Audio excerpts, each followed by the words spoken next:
mad genius of rock and roll.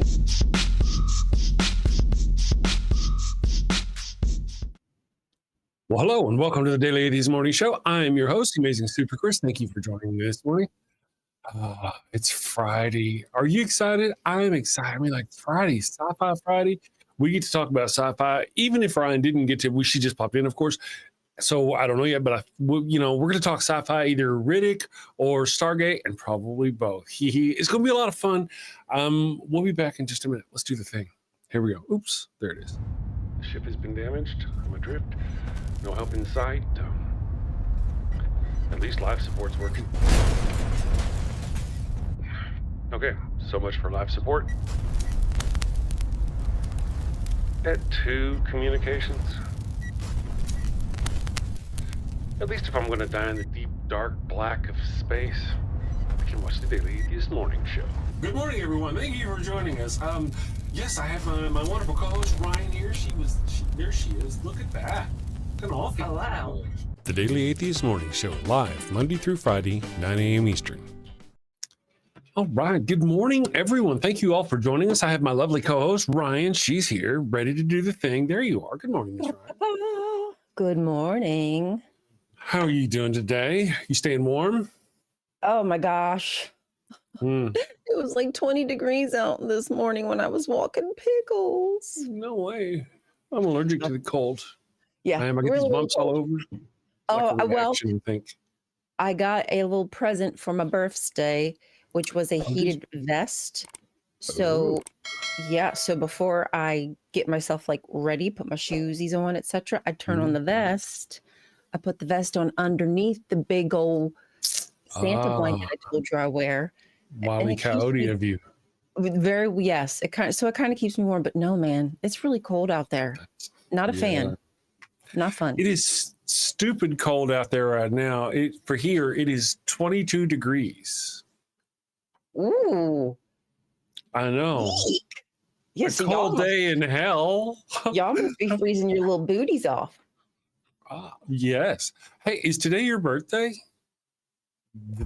It isn't today. It isn't today. But my husband knows that, like, I'm not like we don't really do stuff. So. So my present comes and it's Amazon box, and he hands me the box, just like, here you go, I got you something for your birthday. But that's just how that's just how we do. Like, I'm not mad. I'm just telling y'all that's just our ceremonious birthday gifts. Yeah. We're kind of the same way. We don't do a lot for birthdays. In my case, she just let me do this real quick. She says, we recently bought a Star Trek Deep Space Nine on Amazon because it's like $10 a season. So we thought we'll buy it. And then after, it's, I don't know, 7 seasons. And so now we consider that I was like, just consider that my birthday present. So now we own Star Trek Deep Space Nine on Amazon. I think that's a great present. Birthday to me. And you'll be able to use it for as long as you're able to see and hear. That's right. Like for at least into next week. Or at least as long as you have electricity, Yes. Well, we actually got solar put on our house yesterday. That's right. You finally got it done. Yeah, it's done now. Now here's the thing. The thing is here. The next Wednesday, they're going to come out and they're going to do the final connector up or whatever. And the P&M has to come up and give their final approval and all that business. So it's not actually on or going or any of that. It's just installed physically there. Okay. And of course, physically there, money gone. Those things, those things have happened. Debt incurred. Yes. Yes. Debt incurred. So we'll just kind of have to see how it goes. But our local electric company was recently sold out to a hedge fund, bought by a hedge fund. And one of the requirements of the purchase, the sale, was to make sure that they didn't increase the price, right? To guarantee this hedge fund wasn't going to increase the price and gouge us people for 1 year. for 1 year. And after that 1 year, that hedge fund that owns all of our electricity can just start jacking up their prices or doing whatever the hell they want. And so it's really good that the guy who sold us our solar, he's got several rent houses and all that. He's put it on all his stuff because to hell with them, right? They're going to come in and screw the pooch on us. Yeah, monopoly. That's what happens. That says free old market. I mean, it sounds great until you're getting raked over the coals because you have absolutely no choice in the matter. Yeah. Well, it's a really cool sell whenever they're like, man, you can be anything, you can do anything, you can get rich and you can have a mansion, all that. They just don't really tell you about there's a 1% few of those people who actually get to live that dream and everybody else just gets stepped on along the way. Right. That you're just fuel for them, basically. Right. Your life is just to make sure they make money. The best you could really hope for is to be stepped on as little as possible. I mean, don't even really in this society, don't even try to be one of the people doing the stepping because they've got generational folks who've already they were born into the stepping, I just say if you're a stepped on person, just do your best to not get stepped on anymore. You'd be doing okay. Yeah, we can't all be Nepo babies, unfortunately. That's right. Very true. Very true. But we can try. And I'm curious, if there's any old hedge fund people up there who's got hedge funds and no kids that they can leave those to. I could be your kid. You could rent me out for a hedge fund. That's right. Anyway, good morning. How are you doing, Ryan? Let me say hi to everybody. Left-handed Jedi is here. Secular Feelinist here. Chemical Squirrel is here. I figure you know how it is on Fridays. We got Sci-Fi Friday. Not everybody digs Sci-Fi Friday, so it'll be a little slower. And I keep forgetting to post in the Facebook groups because I'm a bad person. Boobies. I'm going to hell. Anyway, Probably. So did you get the opportunity to watch the final Riddick movie? Mm-hmm. Okay. What were your thoughts? I did watch it. I liked it a lot. I had to watch it in 1 1/4 to 1 1/2 speed because I had to watch it this morning. Yeah, me too. Yeah. So I got it done, and I just did it while I was getting myself ready and stuff. Yeah. But I'm not like a huge Vin Diesel fan or not a hater or anything. I like the movies. Yeah. I think it's a good series. In my case, I kind of screwed off too, and I was busy doing stuff. So started it this morning. I watched the beginning of the movie, where he gets all into the stuff and how he gets there. But once he gets to the Merc base and all the Mercs are there, I kind of skipped on because here's the deal: he gets there, they're there, they're all going to die except for a few that he likes, and we can point out the few right at the beginning. Yeah, and so I skipped all that to where when they left the planet and he gets to go after Vaco. And remember at the very end, he goes after Vaco for lying to him. And the bald-headed dude tells him. Which one is Vaco? Well, Vaco, whatever. Vaco. At the very beginning, he's a. That's he was the second in charge to the. Yes. Before. Yes, he's the one. So at the very beginning of the movie, he essentially tells Vin Diesel, he's like, man, I know where your homeworld is. If you beat it and give me the crown, no harm, no foul.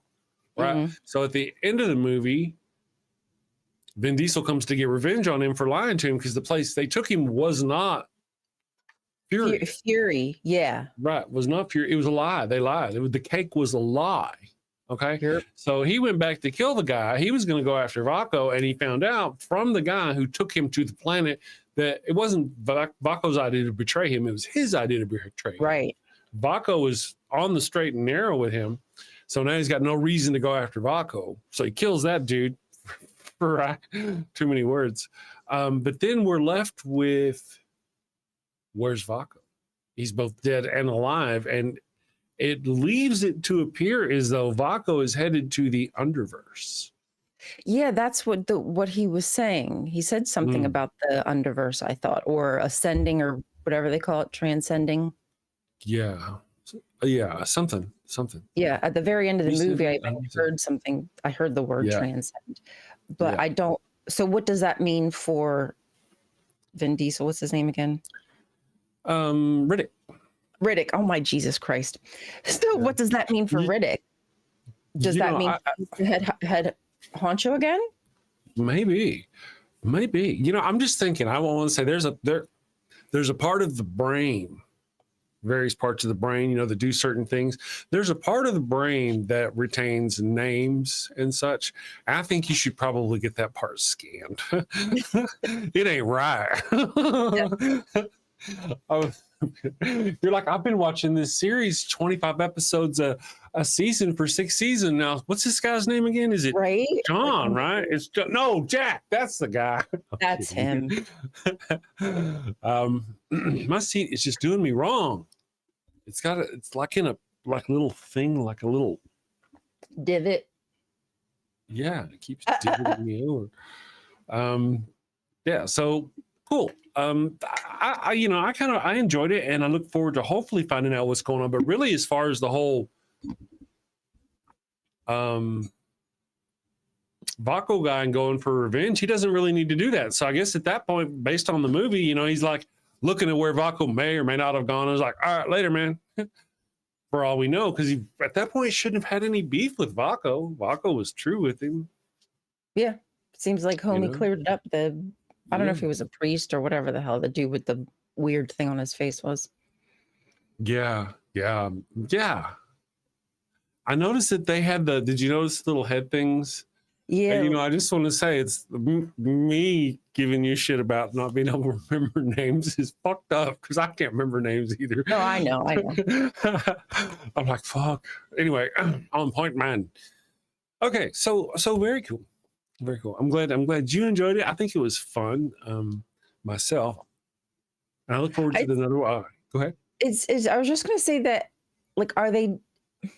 So is Vin Diesel the one who wrote this? Did you say like he's the one who or produced it or produced it? He did produce it. I did see his name in the producer's credits. I did not do that. You're very happy this morning. I was just wondering if are they trying to portray him as like some kind of prophet, or like has he done this like in another life? Like how does he know what's going to happen? Has he just been through this so many times that he can pretty much guess what people's actions are going to be, what's going to lead to what he needs to do? I mean, he basically only got caught up like one time, and that was when he got put on that planet, basically. And that somebody was coming for him and he didn't see it, I guess is what he was saying. He didn't see that homegirl was going to try to stab him because somebody was coming for him. Yeah. But when he says to the one merc about killing him within 5 seconds of getting out of the chains with his very own blade, and then that's exactly what happened. And then Starbuck. Like, only 4 like, seasons. Yeah, she was like, like that was like 5 minutes. So what is that about? Katie Sackhoff. Starbuck.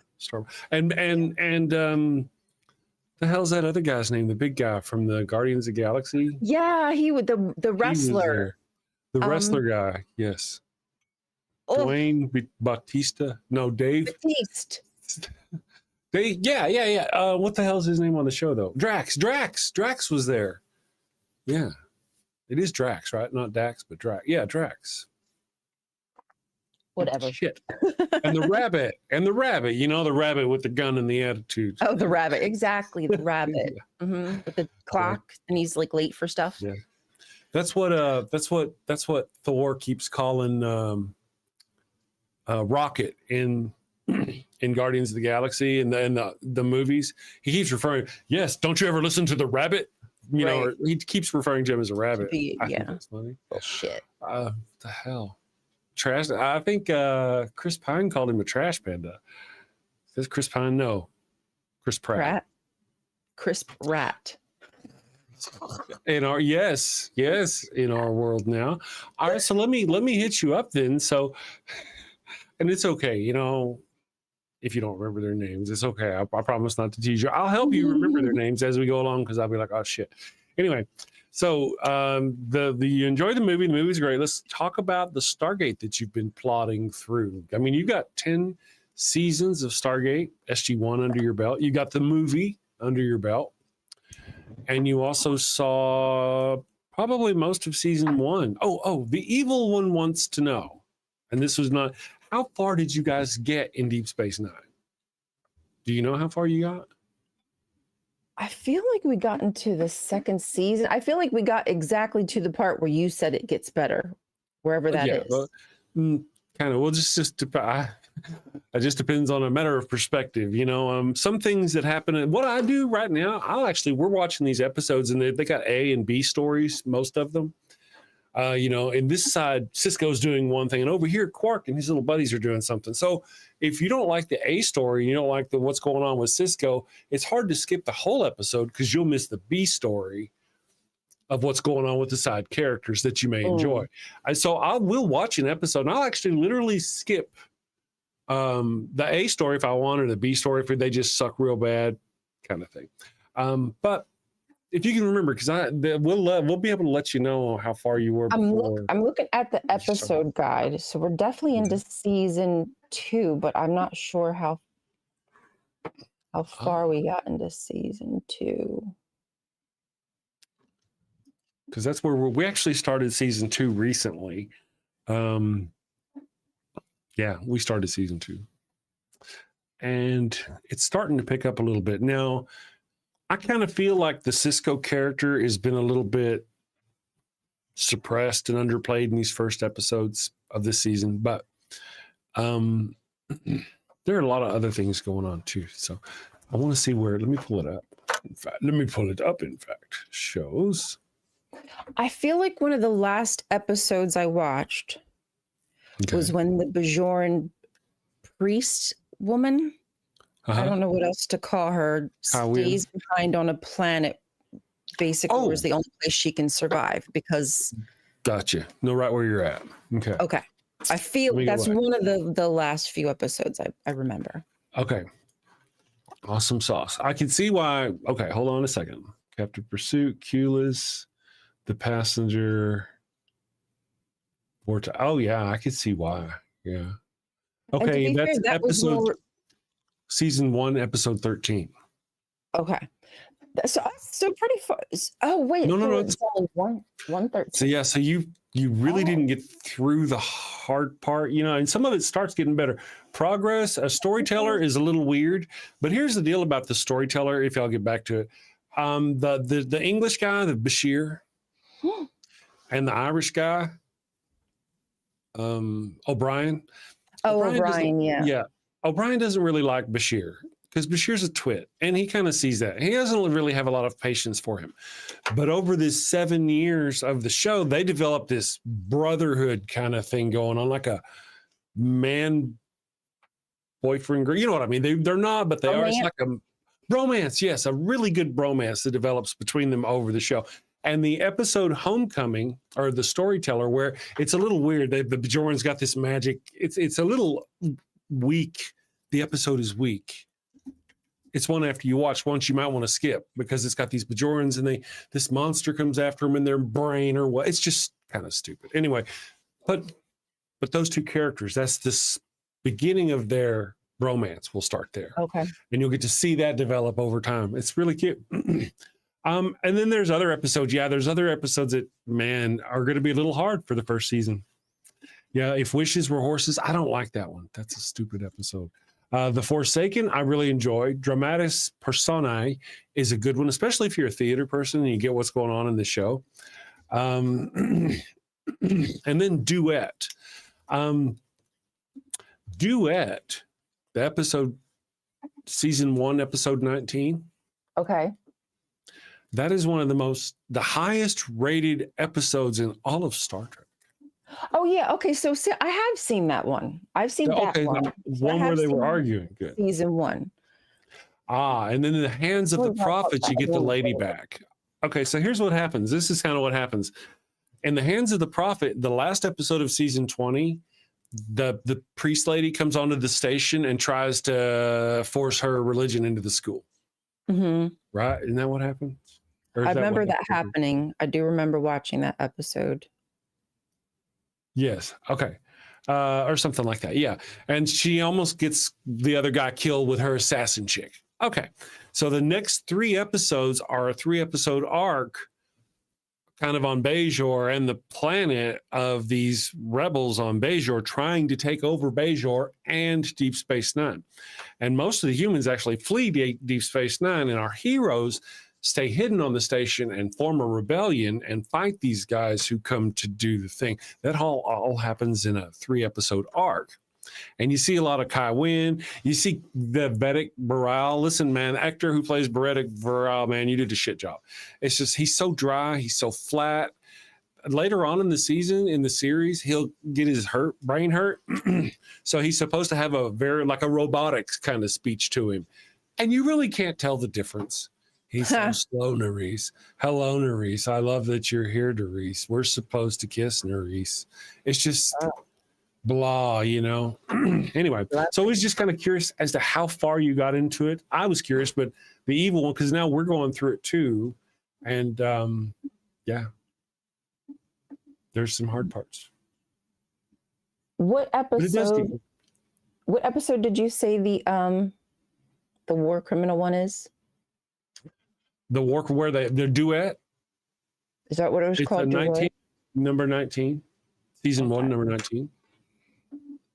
Maybe we literally just finished one. I don't know. Yeah. Like when you click this, it doesn't give you a really good enough explanation for me to remember the episode. You know what I'm saying? Like it's just not enough for my brain. I'll help you out. In the episode called The Duet, What Happens? Hello, everybody. Welcome to the Us Show. Y'all can peep in. I guess, sorry, we're not paying attention to y'all this morning. Sorry. In The Duet, what happens is Kira is on the station whenever Cardassian comes in, and he's got a disease that you could only have, right? Well, it's this real cool power play throughout the show, and then eventually you find out he wasn't really the guy that she thought he was. He was innocent, trying to pay for the sins. He just wanted to, it's crazy. And then he gets killed at the end by a racist Cardassian. I don't know why he did that. Not racist Cardassian, I'm sorry, a racist Bajoran. He got killed by a racist Bajoran guy who was in the jail cell with him.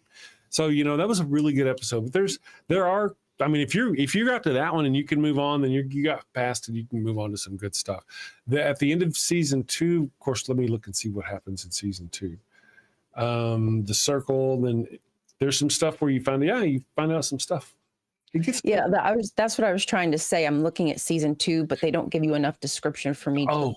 That doesn't pique my memory enough for me to remember where I left off, unfortunately. Did you get to the episode with the chick that flies around the room? No, I do not believe so.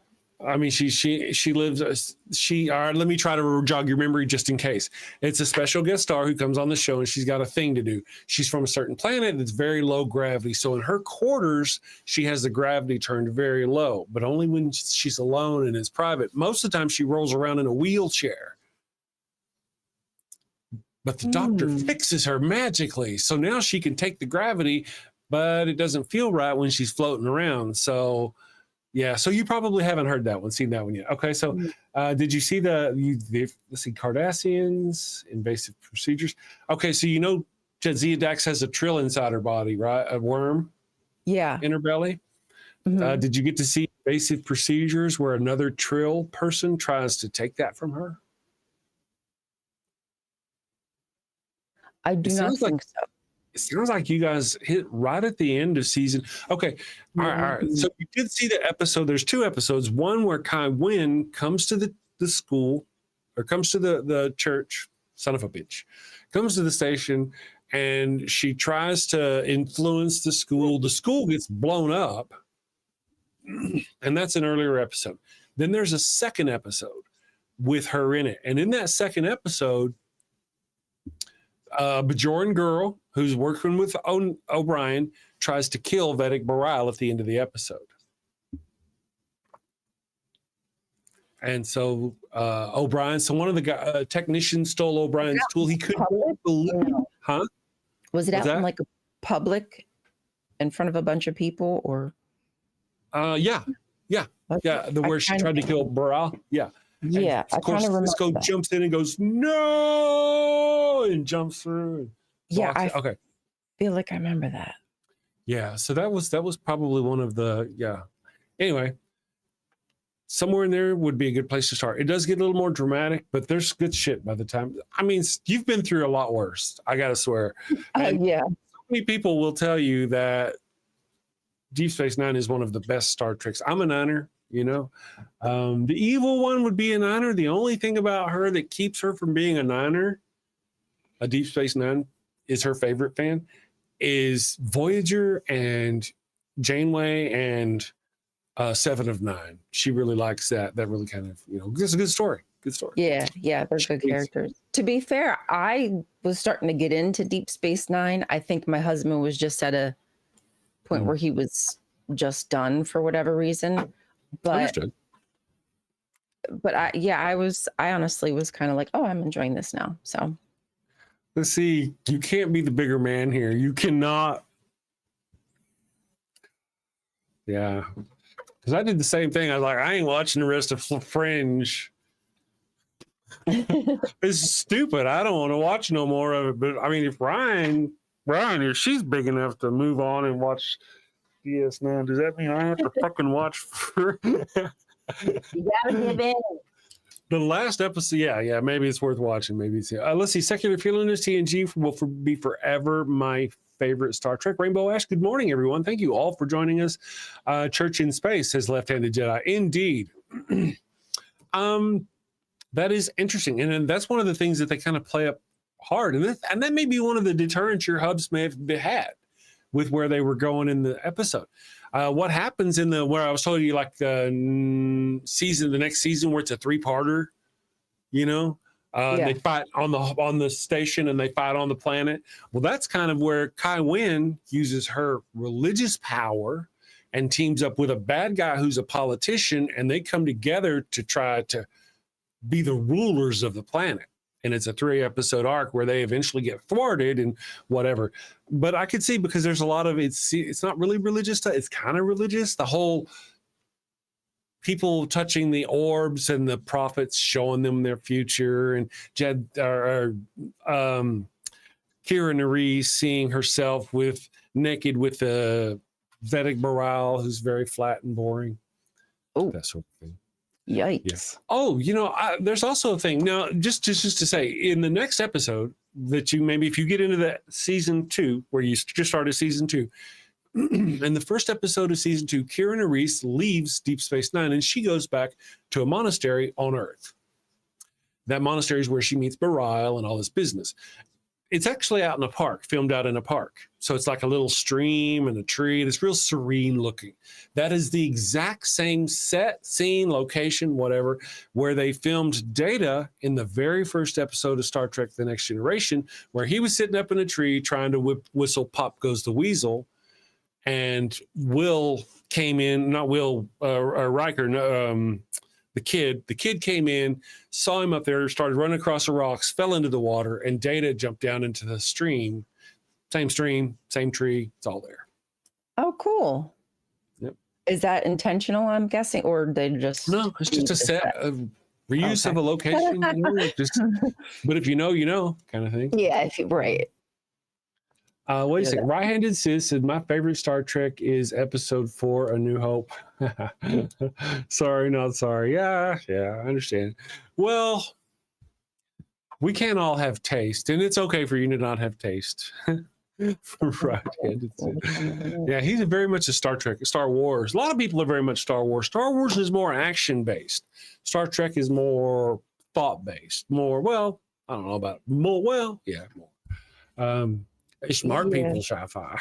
Well, all right. Star Trek is sci-fi. Star Wars is sci-fantasy. Left-Handed Jedi says, I need to make a picture of some Ferengi and other wormhole aliens that they worship, ones they call the prophets. That's, very interesting. Thank you, Left-Handed Jedi. I don't think, let's see, Ferengi. The whole, all right, unless I'm mistaken, you never actually see a prophet. You never see a prophet of the Bajoran people in the wormhole. All you ever see anytime you see of them is visions, whenever like Cisco goes into the wormhole and they talk to him. And he's just like, imagining he's on the station and he's like, they're talking to him and they're talking to him, but they're talking through Kira or O'Brien or somebody else. So I don't remember ever actually seeing them. But one of the things that's kind of funny about the Ferengi is, you know, like their ears are also kind of sexually Sensual, yeah. one of those things. And Right. they really get to, oh my goodness, Quark gets married to a Klingon woman. Oh, Yeah. Yeah. hello. Yeah. Really. It's interesting. And there's another romance. I don't want to tell you. I just don't want to tell you because it's so good. It's so good. There's another romance that happens. There's a character. All right, shit. There's a character that comes on later in the show that you know that I've already told you about that I ain't going to mention here. That character Okay. comes back on the show, and that character has a romance with one of the characters already on the show, and they get married on the show, and it's fantastic. It's glorious. Cool. Cool. Yes, very beans. cool. Don't tell her, people. Don't tell her. Well, again, like me, like she, we wouldn't remember anyway, but Yeah, I'll forget. it's a very good thing. It's There's just things. I guess really the seed is like there's things worth watching for. Now, again, I remember seeing people go, you know, they're just wait, man, they'll get into the blue universe and the red universe and all that stuff in Fringe. I'm like, yeah, but I just couldn't make it. And we stopped. I mean, if you stopped at that episode right there near the end of season 1, right at the beginning of season 2, then yeah. That's exactly how far we got. We're like, man, I just can't take this no more. There was this. It was a long episode. It ended with some weird shit that's just like, you know what, this is bullshit. It wasn't like hooking a dead person's eye up to a computer level of bullshit. They thankfully had gotten past that. But it was kind of rough. I tell you what, let's do a thing. What's that? Go ahead. I was Go just ahead. gonna say I was not a fan of O'Brien in which one was he on? The Next Generation. Yeah, I wasn't a Originally. huge fan of him. Just I don't Mhm. know. I think they just never really portrayed him in a good light, in my opinion. Okay. Good. That's yeah. good. That's good. All right. So if I can help you out here. Now he started on The Next Generation. You may remember him from that. On The Next Generation, he really just stood in a turbo or in the transporter room. He was just like a one-off character every now and then. They'd go to transport down and he'd be there. That's really it. They finally gave him a name. One of those characters gave him a And name he would be eventually. angry when they did, like his Yeah. behavior or his Right. his attitude was usually just of anger or frustration anytime they did Yes. have him in a scene. Yeah. And now that doesn't really change. In Deep Space Nine, he goes through Deep Space Nine and I don't want to say a stereotypical Dublin Irish person, but he kind of plays a stereotypical Dublin Irish person. Yeah. It was kind of but that he doesn't really change. One of the things about him, though, I don't know. I've always kind of been ambivalent. I like him or don't like him. I like the tech talk in the show, how they really got their universe together. By the time they're done with the Next Generation, they start getting their tech down. They really make a lot of things sound really cool. Dax and O'Brien and the other ones, they make it worth it. They do they do get good. Like I say, O'Brien's relationship with the Doctor over time is really good over time. Yeah. They end up going like his character too. Yeah, especially to the Doctor, you know. But O'Brien's character is just one of those that some people like. It's like the Odo. Some people like Odo. Some people don't like Odo. I like Odo sort of. Part of the reason why I like Odo is because of Rene Auberjonois. He's a Shakespearean actor who goes way back, and he played in a lot of things, and I really like the actor. The character's okay. And then you get into season 7, he starts just he gets the stupid ball. He kind of gets the stupid ball, you know? It's one of those deals essentially where it's a teenager getting his dick wet for the first time, and he's willing to give up just about anything to get his dick wet. Oh, really? It's in a weird kind of way. I mean, if you know, you know. Let's see what's going on here. Clone Wars. I've never seen Clone Wars, any of the business. The only one I've seen was the Umox spelling. Yes, Umox. The only one I've ever seen was the Mandalorian. We actually enjoyed the Mandalorian. It's pretty good stuff. We saw the first season, I think. Yeah. Now, throughout Deep Space Nine, one of the things they'll do is that they'll expose to you the rules of acquisition. So the Ferengi live by this book of rules, and you'll hear them talk about them throughout the show. The evil one even goes so far as, is Ember here? Yeah, Ember's here. I was laughing at her comment. Yeah, that's right. That's kind of what it was. They were trying to make him out like the Scotty.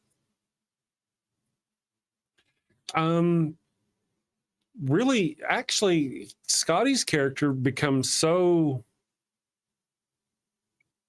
I want to say legend, not Scotty, O'Brien's character becomes so legendary in the verse of Star Trek because he does so much in this season, in this show. And probably, well, actually, by the time, here's the thing about about O'Brien. By the time O'Brien is in this show, and I'll wait for you because this is important. Okay, go ahead. Okay, I'll stop. By the time O'Brien is in this show, he's been through in over 230 military engagements, most of them with Cardassians. Dang. So he's got a history. Just saying. So he's a little rough around the edges. Just carry on. You can go on with what you said. I'm sorry.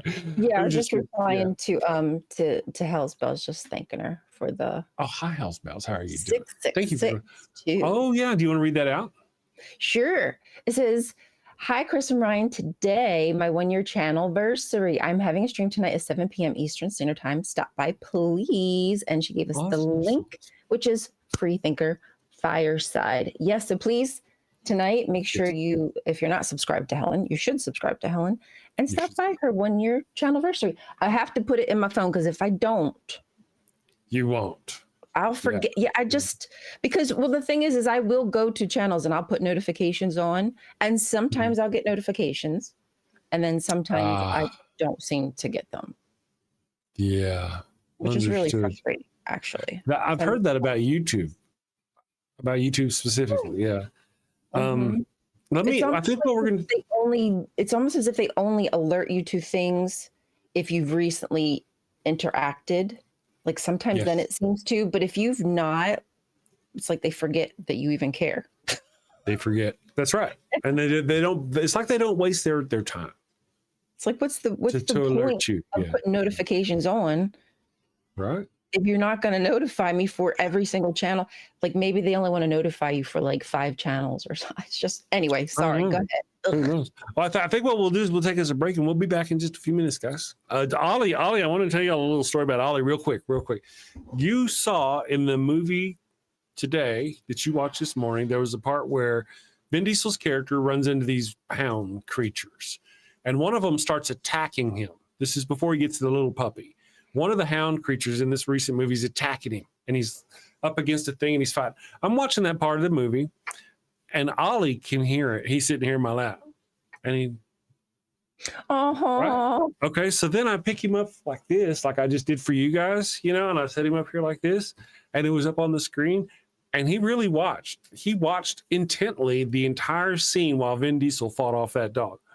And of course, he was rooting for the dog. He's like, go dog, go dog. He was definitely in the go pro dog team. Once the dog was off the screen, he was done. He had no interest. He was down. I don't want to be up here. Like, what's happening, it was really Dad? cool to watch him.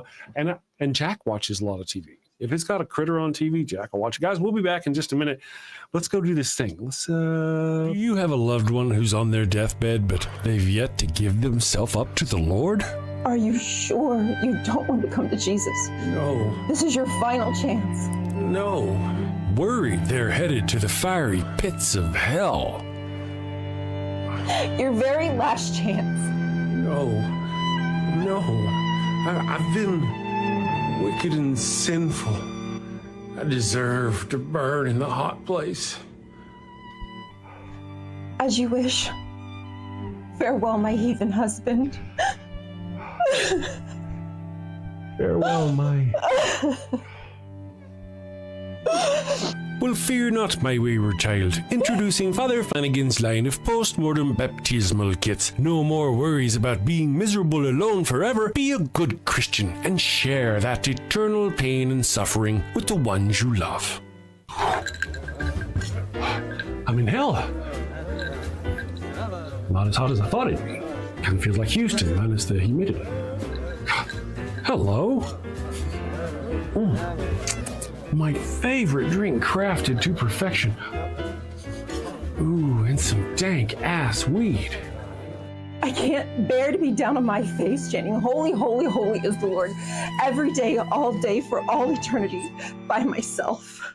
Wow, is that George Carlin? And Alan Turing, look at that. Carl say, oh, I am so honored. You've been my hero since I was a kid. Neil deGrasse Tyson, what are you doing here? Oh, I get it. I get it. Schrodinger's heathen. Very cute, you. Very cute.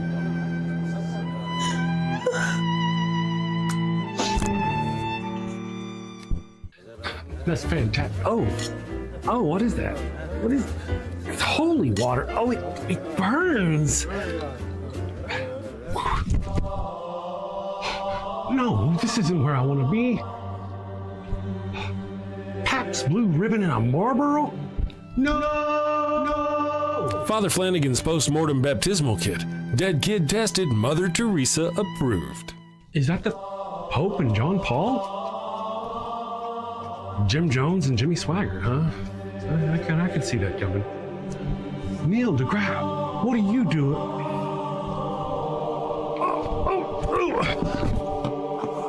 Holy, holy, holy is the Lord.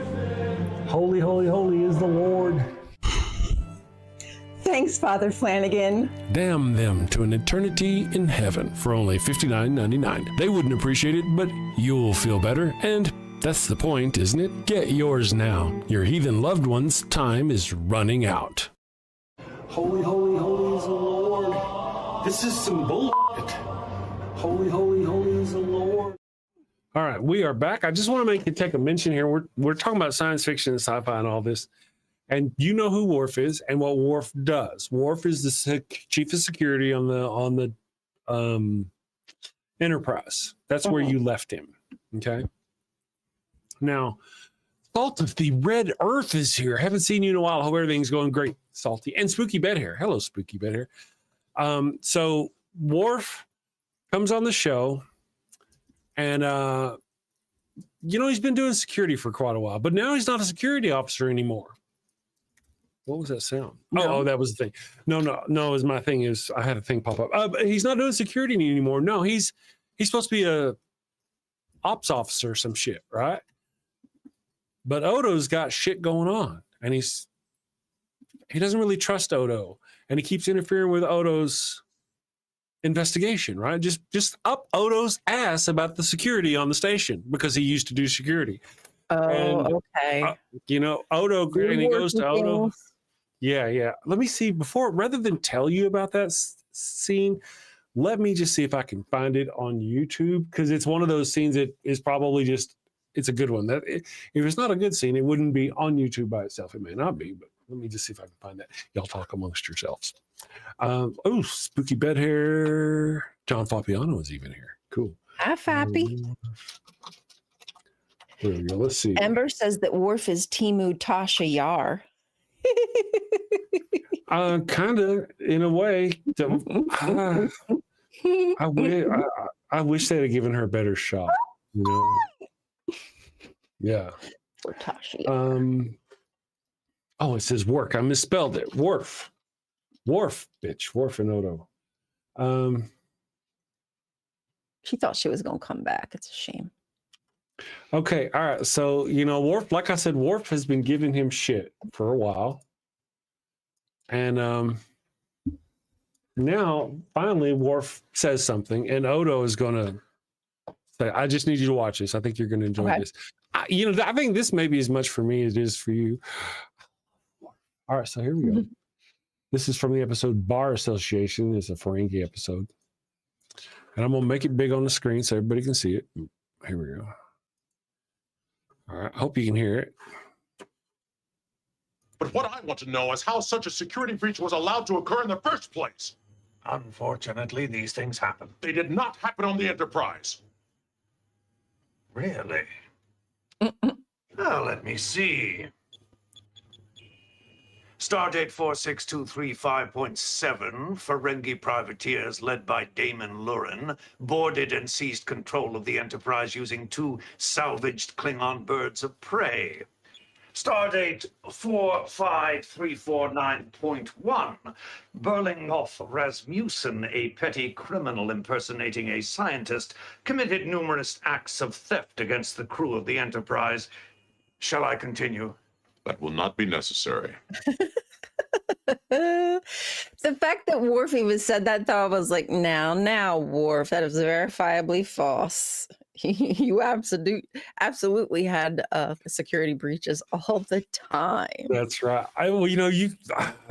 A great majority of the episodes on The Next Generation were premised on poor security. Right. They couldn't have happened. They would have been very short episodes if, the Ferengi who tried to overthrow the thing, just Worf came around the corner and threw them in jail. Episode over. We're in credits. Right. There wouldn't be episodes to speak of. Yeah. So there was that. I really enjoy that part because, a lot of the people in the comments are like, how long has Odo had that pad there ready, waiting for Worf to say something? Right. He was like, boop. I got something for your ass. He was planning that. He was planning it. One of the things about the actor, Michael Dorn, who plays Worf, is he's actually a real martial artist. And he's also a real jet airplane aficionado. He flies jets. I mean, like fighter jets and other things like that. I mean, he's a real pilot of real weird, fast, scary jet things. So that's him. Yeah. I can't say I've ever seen him on do Shakespeare.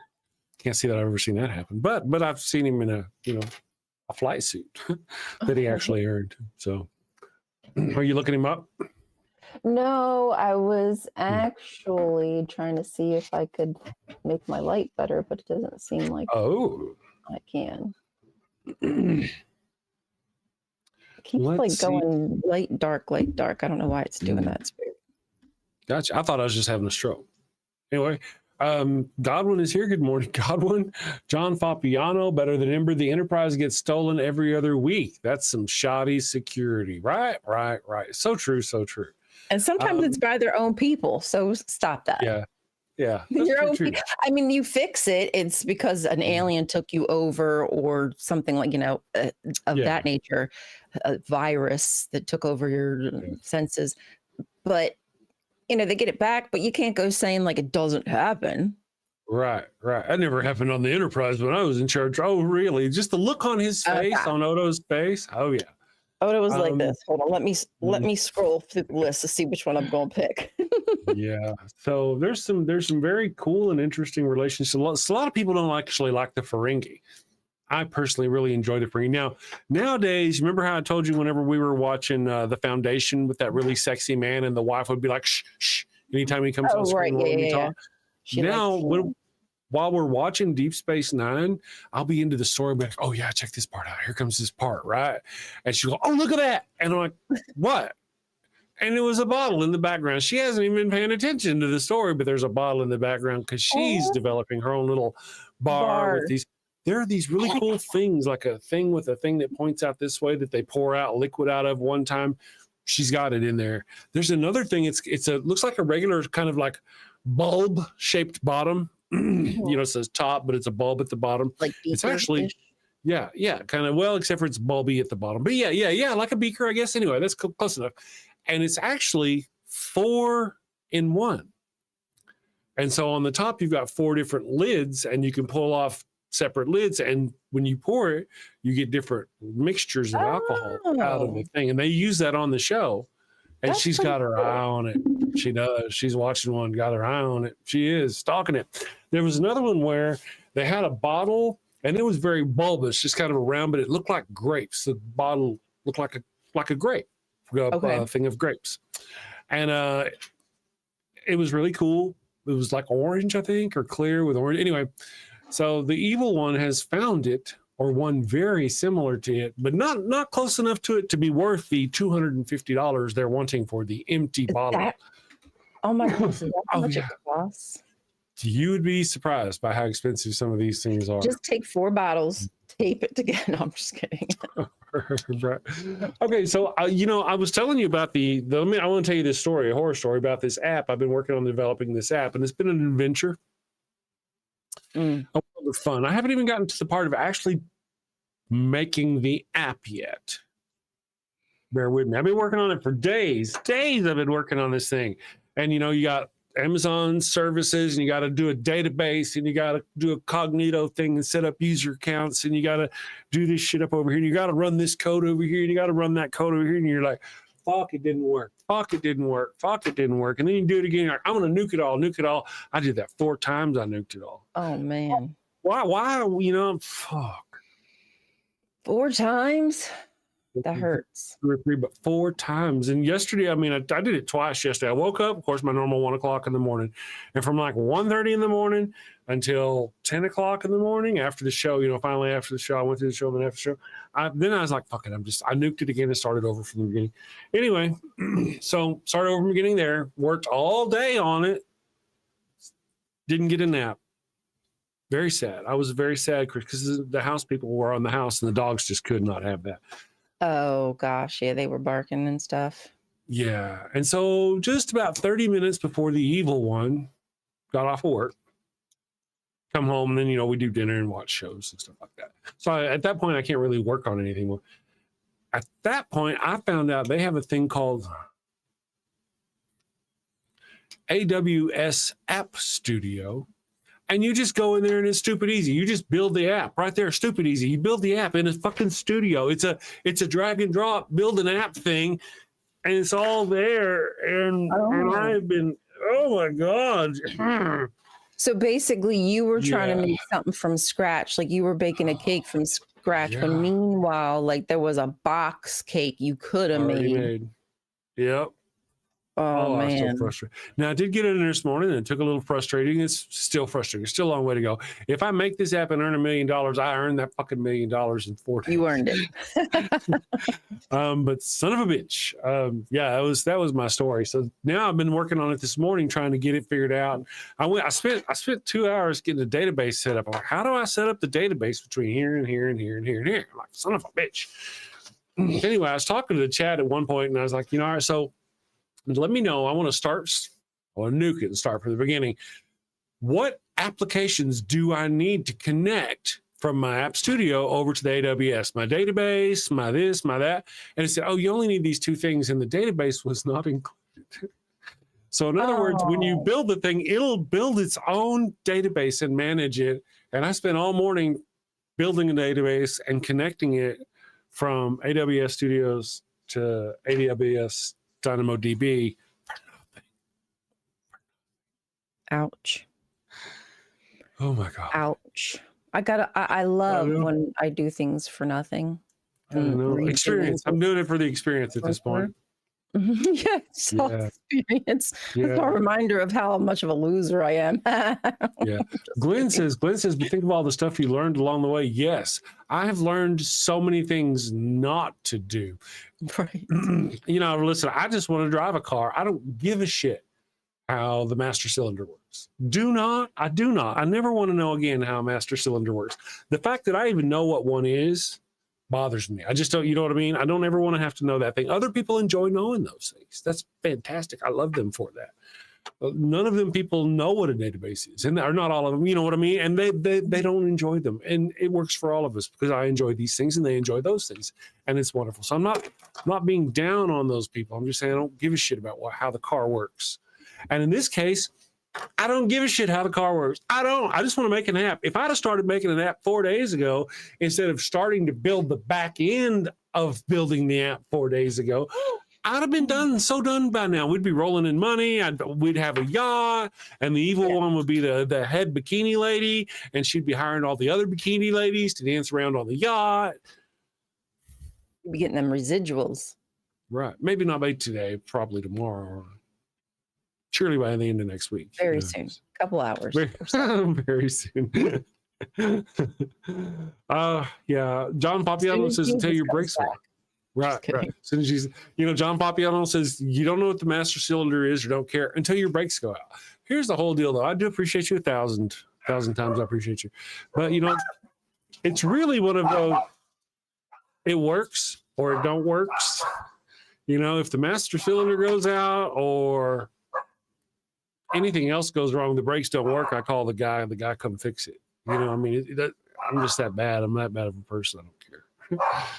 I changed my last brake pad about 15 years ago. Yeah. Brake shoes. You're doing it yourself. Yeah. No power in the verse.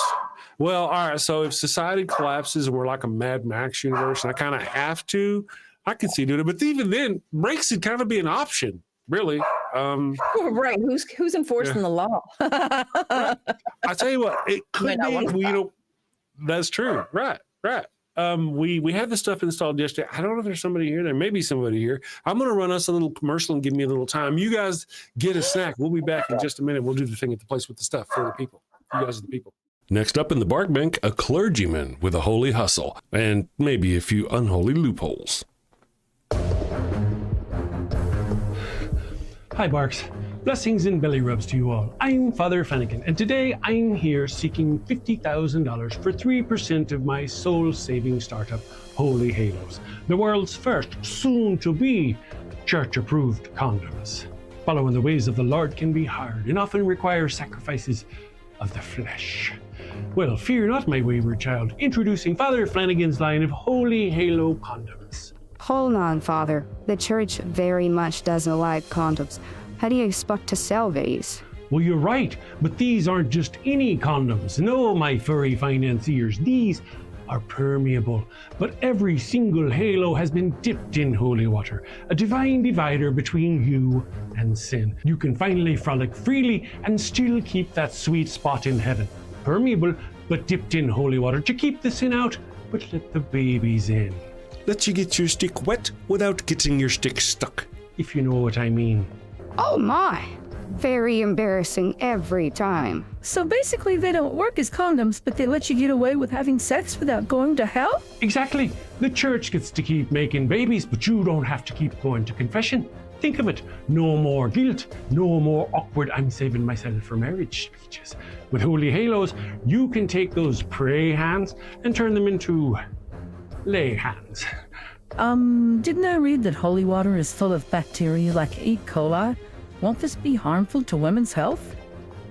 The words are English, but I don't understand the question. How are you addressing the issue holy water presents for women's health? Again, I'm not understanding. She does that. Well, we don't get it either. Is that mesh from a window screen? Ah, that's a keen eye you have there, young lass. Yes. Another fine selling point, rough on the outside to increase her shame, as it should be, but soft and smooth on the inside, internally lubed and ribbed for his pleasure. We even have custom scents. Scents? Now you have my attention. What flavors we talking? Don't pitch me that vanilla missionary nonsense, Padre. Well, we do have virgin vanilla, but we also have miracle mint and cooing camel, and my personal favorite, sweat of the Savior. And the Vatican, they've blessed this endeavor? Well, not exactly. I'm still waiting on the papal decree one way or the other. I love it, but you're asking 50 grand for only 3%. That's rough, Father, real rough. Not running with the big dogs on this one. I'm gonna stay on the porch. Me too. Good luck, Father. 15%. Ouch, 15%, that's highway robbery even for the church. Come on, Father. We're dogs. We know a bone when we see one. 10%, and we'll even bless your branding. Look, meet me in the middle. 7%, and I'll baptize all your puppies. 7% works for me. Father Flanagan, it looks like Wait a second. Our producers say we have a special call-in bidder. Let's get him up on the screen. Folks, we have the guardian of the sacred fire hydrant himself. Oh no. Defender of the holy tennis ball and eater of the golden kibble, Pup Oliver Poops a Lot the Fifth.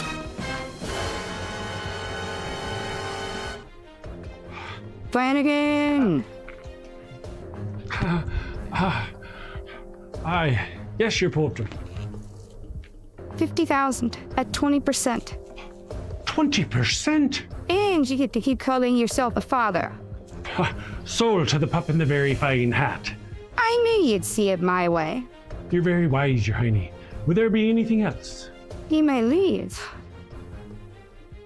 Father Flanagan's line of holy halos, ultra thin, spiritually thick. Available in 3 sizes: conservative, medium, and liberal. All right, and we are back. Good morning, everyone. Okay, so speaking of shows, I'm making a rare screen appearance on Helen's Fireside Chat tonight for her 1-year anniversary, John Fabiano. Very cool, John. I'll try to catch it. We have, there may be some thing going on this evening. The evil one may actually get off early, and we may go do something. We haven't got to do something in a long time. She may have plans to drag me out into the real world, which is cool. You know, I mean, Really? it's not often I have to put on pants, you know. But beyond that, it's all right to go out and see what are those things called? People. Yeah, they kind of suck, but anyway. Miss Non Sequitur is here. My favorite scent is the scent Secret by Request, only Ryan's legging scent. Wow, it's Pickle's favorite one tonight too. So is there like a Ryan crotch scent we've got somewhere? Is that spray? Or Oh my God. wow. Yeah. Try. Well, you know, guys, Yeah. what can I say? The dogs love it. It is what it is, you know? Yeah. It is what it It is. shows they've got good taste. I hope that's Her and Hubs both. maybe Sorry. it's the enemy she's trying to kill. Maybe. I don't know. Like my mother.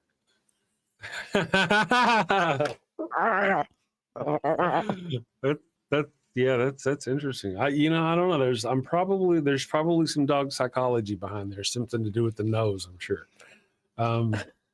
Let's see. I saw Bear Thalmus has joined the chat this morning. 20%, he says. I don't know what he's talking about. 20%. Speaking of shows, rare screen appearance. That's John Papiano. If you can, go to that tonight, Helen's show. Also, right after this show, when the stream ends, it'll kick you over to Ember's stream. She's always got stuff going on. Always got stuff going on. Holy Water. Oh, now this was a point that was made in the chat by Greg, ever so wisely, sagely as it were. He said, holy water is just water. There's literally no difference. Now, I don't disagree with people so much in the chat. That's a lie. But that's not the one I'm going to hell for. Anyway, but there tends to be, on average, in holy water, statistically, more fecal bacteria than in regular water. So technically, that would be wrong. There is a difference between just water and holy water. Holy water's full of shit. Did they figure out why that is? Is it like out in the open? Oh yeah. Well, all right. What we're talking about here, we've got the thing, and then it's an open thing where people dip their fingers in it and tap it on their. Oh, right? But if they've gone to no. right. But if they've gone to the bathroom and haven't washed their hands properly, and you got hundreds of people walking through there tapping it and putting it on their foreheads. Yeah. Listen, Linda. That is why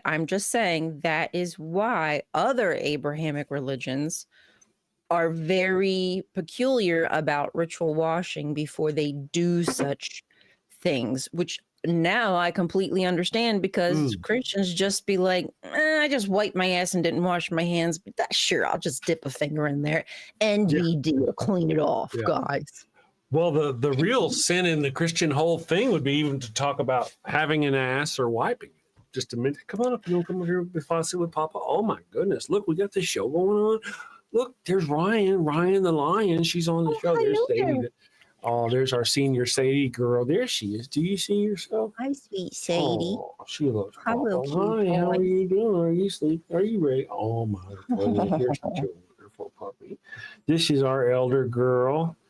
Look at Sadie lady. She was our first puppy dog. My goodness gracious. Aww. And now she's like half blind. No, I don't mean that like. Looking up at you. Yeah, I know. She does. She loves her papa. And we snuggle.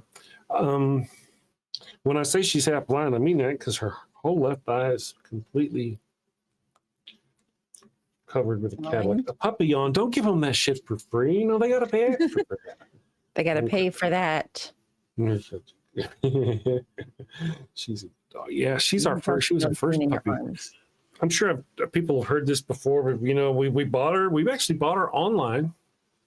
We had no idea what we're doing, and they mailed her to us. I don't know how. I thought she was going to get here, but they mailed her to us in an airplane.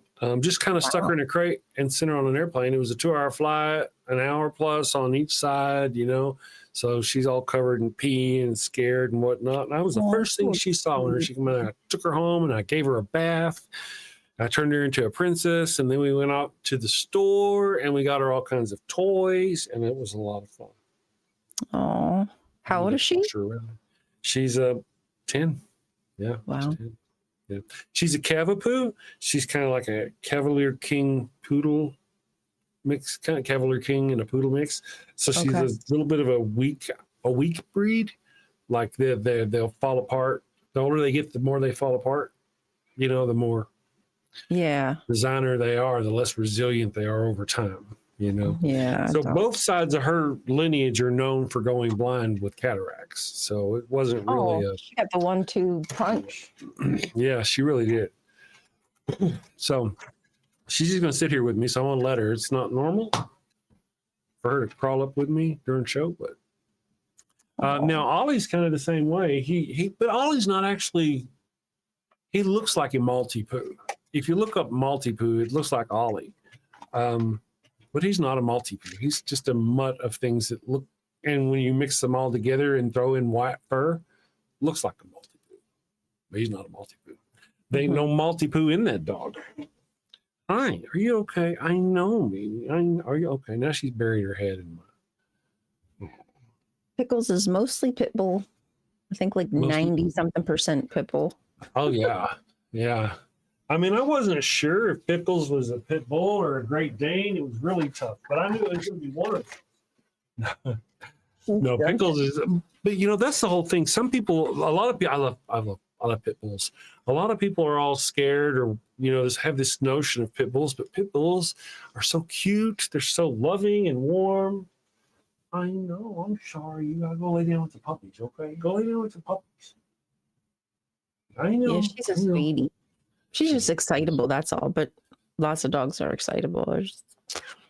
Yeah. What can you do? Yeah. True. Welcome back to the show, Chris. The deer. Okay, come on. You ready? Let's go. Time to perform. Time to perform. Yeah, you never know whenever there's something wrong, and that's why they're loving on you. Yeah. Did Timmy fall down a well? I know I get nervous too. I'm like, is something wrong? Yeah. Because you never know how they feel. I don't know how she feels. You know? She's not whimpering or whining. So maybe she's not. Come up here, Papa. Come on. She's ready for her action shots. She may be. All right, we'll go again. Okay. Here she is again. All right, get up here. Papa, you want to go ahead and just lay down? There you go. All right, I don't know. We'll find out in a little bit. Let me put that up so you can lay down. Good girl. Sorry, guys. 1,000 apologies. Lovey from Daddy. She does. Well, you know, just after we first got her, we were laying in bed and she kept bugging and bugging. She didn't normally bug in bed, you know. She's just normally lay there and she kept bugging and being a jerk. And we didn't know what it was. And it turns out she had swallowed a rock because she was a teething puppy and it couldn't pass through from her stomach, outer stomach, in the tube, you know, outer stomach. Aww. And so she was having distress and we didn't know that. So then we took her down and had to get it cut out and it cost like $1,200. Wow. Yeah. Poor baby. I know. I was like, you eat one more rock and we're just going to let him keep you. I was like, can I keep the rock to show her? I will show her. This is rock, you little bitch. Did you keep it? No, we didn't keep it. You know, who knows? I remember getting it back. I just couldn't tell you if we ever kept it or not. Where it would be. Make a necklace from it. Yeah. It's a $1,200 necklace. I'm just saying. It really is. Quite the stone. You paid for it. That's right. Let's see. My child looks like a pit bull with fluffy tail when I shave him. You know, yeah, I guess they kind of do have a resemblance, don't they? When they're shaved. Yeah, they kind of do. You know, I've told you probably here on the show how I'm leery of blue dogs, blue heelers, those kind of dogs. Those have always, if I've bitten by a dog, it was a blue dog. With my brother, it was chows. It was who? Chow dogs. Chows. Oh. Chow dogs, yeah. I remember actually watching him get run down by a chow dog. Ooh. Yeah. We lived out in West Texas. Oh man, we were so lucky though. I tell you, we were just kids. We were just kids. That's crazy that they would let us out. Why were they letting us out? Oh, sorry. Anyway, we were just kids and we were going by this house. It was a trailer house with a fence around it. And there was a chow dog in it, a couple of them. And I don't remember, well, I mean, neither one of me or Marty are ever ones to antagonize creatures like that. But I do remember just getting loose and chasing him down and biting him on the butt. Bit him right on the butt. And then it stopped and went back to its yard. It was like, get the F out of here. Yeah. Don't come back again. Do you hear him growling down there at me? I don't know if you hear him. What? Well, okay. Get up here. Come on. You're gonna have to perform though. Get up here. I know she's up here. I got two of them on me. Goodness gracious. Get over here. Oh my goodness. I don't know what's going on. Fighting for King on the Hill. No. Could be somebody. I have no idea, to be honest. Really, Ollie's been unusually sticky on me for like the last week or two. I think this is just his new norm, to sit in Papa's lap all the time when Mama's not home, of course. And Sadie just kind of, it's unusual. The unusual part is Sadie being so insistent. Rainbow Ash says, I knew a healer pup who had severe resource guarding at doorways. Yeah, very. He ended up being euthanized and deemed non-adoptable. He was dangerous. Yeah, those have been my experience. You know, somebody else, John Fapiano, said about chows as well. John Fapiano, yep, blues are grumpy. They shot your brother's boxers. See, boxers are cool though. I feel like boxers and non-mistreated pit bulls, just normal run-of-the-mill pit bull, I think they're more even-tempered than the blue dogs, you know. Buster was a boxer. My previous dog, he died at like 3 years ago-ish, something like that. And he was a boxer breed, and he was a sweetheart. He wouldn't hurt a soul. Yeah, well, we got 5 dogs, and the oldest one is 10 years old, going 10, 9, 8, 7, 3, or whatever. How, you know, it's just kind of, and so we're expecting before long to face our first loss, you know. It sucks. I know. I hate even thinking but they'll about be it. tasty. Yeah. Really, the only thing that makes it soften the blow a little bit is feeling like that they had a good life because you helped them have a good life. Had it not been for you, they would have had a lesser life and they would have suffered in some other way rather than how you made them suffer. And they brought you a lot of love, and they really are family. Yeah, they really are. Dogs really are family. Dogs are my favorite people, in fact. Yep. Always there for you. Forgive you, even when you're a jackass. Very true. Chows are all right. So let me check our poll. We actually do have a poll, and it is about the Riddick stuff. Let's see if anybody cares about that. I don't know if anybody cares. Let's see. 10 votes. So the question was Riddick's best line, "You're not afraid of the dark, are you?" Or, and then there were several other choices. Killed a man with a teacup. That was actually, I don't remember him actually. Did he say that? I killed a man with a teacup? I don't think he actually said that. I don't remember him saying it, but. No, I think I remember said, "It's a teacup." Maybe he did say it. Anyway, and then I bow to no one. I remember him saying that. It's a sudden stop that kills you. I remember that. And I also remember actually that I didn't know who it was fucking with. I remember. Anyway, so that's that. Now, He what did do you say, think? I'm going to kill you with this tea. He did warn the guy that he was going to kill him with a teacup Right. or something like that. But I don't remember how he said it. Sorry. Yeah, no doubt. Yeah. There was something that. So that is past tense. He was telling somebody later he did. Oh, goodness gracious. All right, guys, you go get down. Go down and get down on the phone. Go lay down. I love you. Go lay down. The lap of luxury is not here right now. She's at work. Yeah, so we'll see.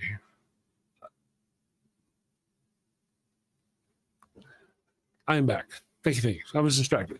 A dog who's been hard to, we were talking about Riddick. A dog who's hard to read over time goes straight for a snap instead of wasting time trying to give warning signals that gets ignored because they're hard to read. You know, that that's the whole thing about dogs. It's they're brought from wild animals. You know, their ancestors are kind of closer to, so it's hard to expect them to, you know, I don't know. I understand why, you know, why they'll euthanize a dog if it's too protective of its food. I get it. Stuff like that. I don't, you know. Anyway, moving on. What do you want to watch for next week? What do you do? Does anybody have any movie? Yeah. Movie recommendations for next week? Anybody? Do you have any suggestions or have you seen anything? Have you seen the new Predator Badlands movie? I do not believe so. It just came out not long back. It just came out onto the streaming, I think, yesterday. Me and the evil one are probably going to watch it this weekend for the first time. So okay, that may be it. Let's see. Rainbow Ash Matrix has thrown out Matrix. It's been a while since I've seen it. I like Matrix. I don't really know. I got feelings about the second and third one, you know. I mean, like, man, isn't this over already? And then the fourth one was like, what the fuck is going on here? I don't even know. It's Keanu Reeves. I love Keanu Reeves, and it's the one guy from the other show. What's his name? Barney. Oh, Neil Patrick Harris, and so.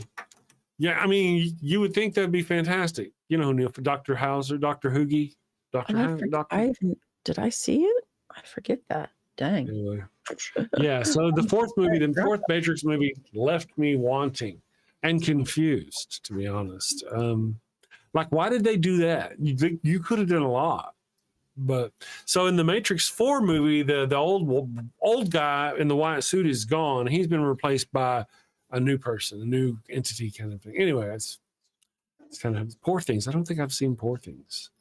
I really like Total Recall, Chemical Squirrel. I enjoy the first one, the original. I don't care a lot for the remake with all the new people. I don't really care for it. I would if they stuck to the original story, but they don't stick to the original story. In the original story, the guy lives on Earth and he's got a regular job, and then he finds out he's a super spy and there's alien stuff on Mars, and he's got to go find it and save the people that live on Mars. It's a colony, you know, that sort of thing. And at the very end of it, we find out there's aliens, and he gets kicked out into the Martian atmosphere. It's like, and the air is getting all coming back, and his eyeballs are popping out. And then the air finally gets there, and they survive. And that's kind of cool because there was aliens involved in shit. In the new one, there's no aliens. It's just a bad guy. It's just boring. They're not on Mars. There's no Mars. It's all just on Earth. It's just boring. Boring. Which one? The new Total Recall. Oh, okay. Total Recall. Yeah, the first one was good. Just not so much on the second one. The first one had the lady with the 3 boobies, you know? Who also was in Star Trek. We talked about that. Yeah. I think... Yeah. I mean, I know I've seen, I think, a few of those, like maybe 1, 2, but I'm not 100% certain beyond that. Gotcha. And it's been a long time. Been a while. Miss Non Sequitur says, I vote for Cabin in the Woods. I've never seen that one. That's a scary one, isn't it? You know, I don't know how scary it is. Maybe be scary. I don't know, really. You know? Cabin in the woods. For some reason, I have this notion that there's a group of people in a room with a whiteboard, and they've got all these things written on the whiteboard, and all these things are like zombie attacks or whatever, you know, various alien attack or alien whatever. And those things happen in other movies throughout. Somehow it's related. I don't know. And somehow that is in Cabin in the Woods.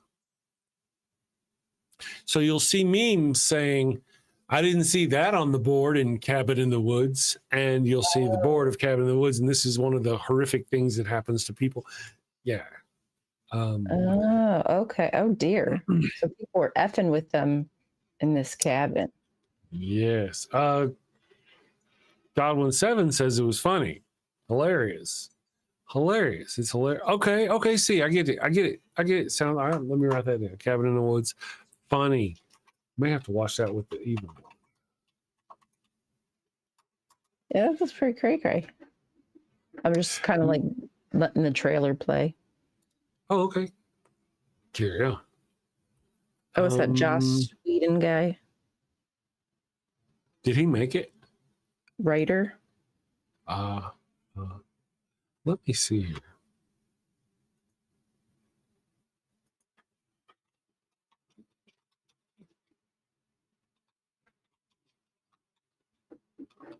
Cabin in the Woods is Aliens and Armageddon. No. Yeah. Let's see here. Yeah, I don't know. I think I'm gonna have to check it out. There's a lot. I think there's a lot going on with Cabin in the Woods. Let's see here. But they do say it's a must see, so I'm going to put it on the list. I may have to watch it anyway. It sounds, and well, I'm also kind of, like I said, vaguely familiar with it. It's referenced maybe, or it references other movies, or it's referenced in other movies. It's certainly referenced in memes and such. I hadn't even noticed. Chemical Squirrel says it's one of my hubby's favorite movies. Cowboys and Aliens is fun. I think that's a fun movie. I don't really think it's a good movie. I don't want to use the word good movie. But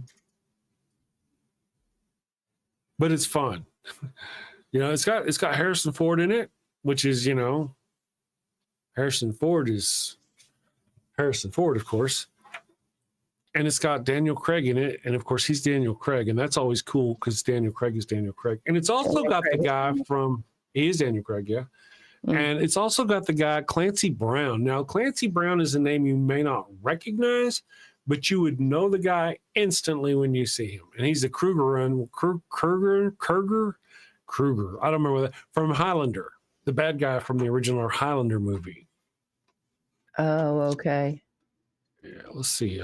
Yeah, he looks familiar. Clancy Brown, you looked him up? Well, I mean, it's under the Cowboys and Aliens for the cast. So yeah.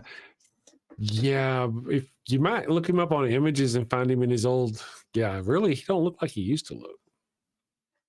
Yeah, I can't remember where I know him from specifically, but I know his face. Highlander. Maybe look up Highlander and then the images, Highlander and Clancy Brown. I mean, I've never watched it, but maybe. Yeah, let's see. Well, you don't even have to because it's so, you know, in the sphere.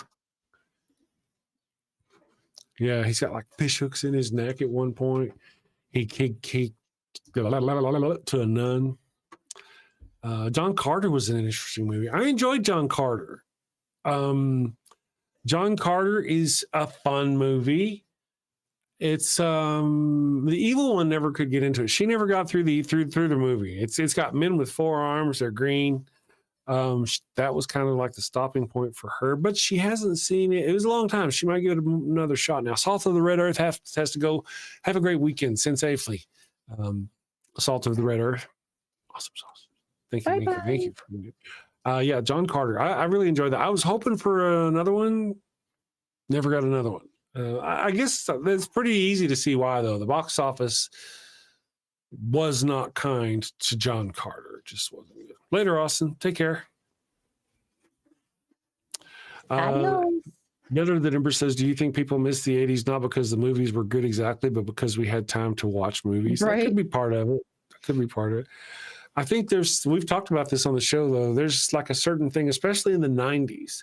In the 90s, it got to where in movies, the real big thing was for the star, the main lead, to yell at authority figures. We've talked about that. Danny Glover and Mel Gibson, all those, they're always yelling at their bosses or ignoring their bosses, and especially just, man, it's crazy. Go watch Predator 2. Predator 2's films, this is exactly what I'm talking about.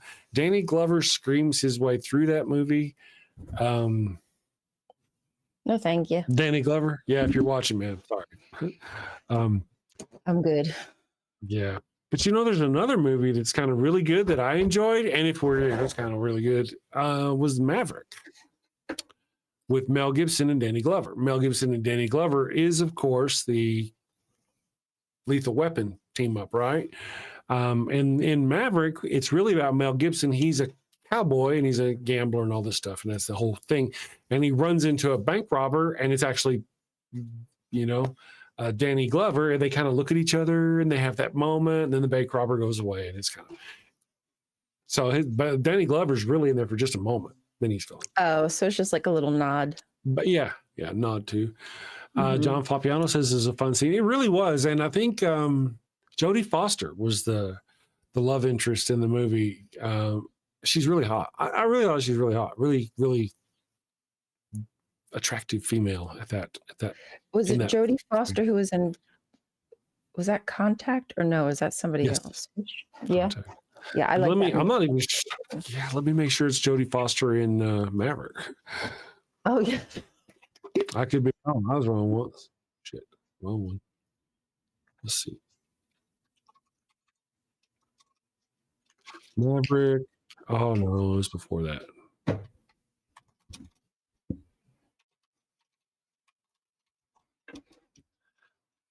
Yeah, I really liked Contact. That's really super old. Oh yeah, it was 1994, and it was her, and it was Maverick. And so Mel Gibson is kind of like the main star of Maverick, right? Well, there used to be an old TV series, Maverick, I think, or some business, and the lead actor from that actually plays Mel Gibson's dad in the new show. And Jodie Foster ends up banging them both because, Oh, hot damn. That's how she rolls. Nice. Godwin says, I like John Carter. I just think the sci-fi plot device was never a good idea. Yeah. There were some interesting things. I don't know. It's a guy's, I don't know. I enjoyed it for fun. It was a fun ride, but it was kind of stupid. It was stupid. The science behind it, the physics behind it, the things they could do or couldn't do, it's just stupid. Because the man came from Earth, he could jump really high, higher than anybody else, and he was so strong, and he could do all kinds of things that nobody else could do because he came from Earth. I mean, that's just not good thinking. That's just not good thinking. But there were other things in it too. Anyway, but it was fun, and oh my goodness, they had a hot female lead. Goodness gracious, she was so hot. I mean, I was a kid when the show came out. I don't know if I was a kid, but I was younger, prone to masturbation. Yes, let's see, Carter, 2012. So yeah, that was a long time ago. It's good. She's real pretty. I don't even remember her name. Let me see. What movie?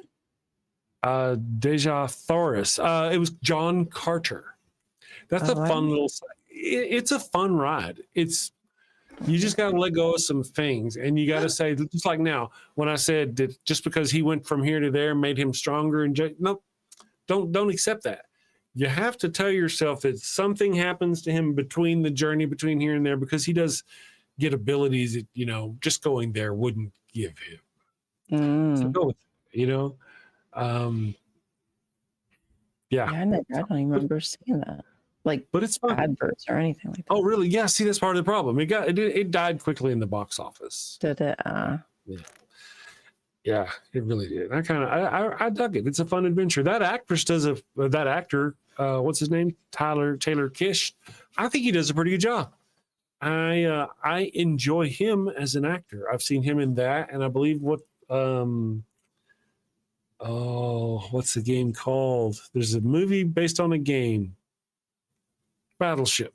There's a movie called Battleship. It's really based on the game we all know as kids, the Battleship, where you put the little things in there. So there's a movie called Battleship, and it's based on that. And they're out there on the water, and they're fighting these aliens that landed, and these aliens are kind of like from a water type of planet.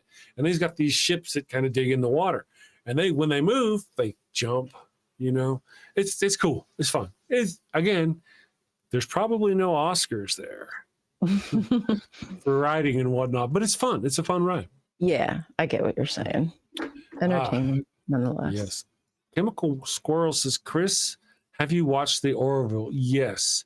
I want to say whenever the landscape of Star Trek was deserted, there was nothing new. The only things that were on was season 1, 2, and any of them of Discovery, where they were either bad Star Trek or no Star Trek, or talk, or crying. Somewhere in there was this bright, glowing star of hope, and it was The Orville. Oh my goodness. The Orville was fantastic. It was like the first season, they didn't really take themselves very seriously. They were really Star Trek, but comedy, you know. But they ease out of that into a more really kind of close to Star Trek feel. It already looks like Star Trek. They could absolutely, very seriously. Have you seen The Orville? Do you know what we're talking about? No. Have you looked? Would you pop it up? The Orville. It's got Seth MacFarlane, the creator of. He's Stewie. You know Stewie? Yeah. Yep. Everybody knows Stewie.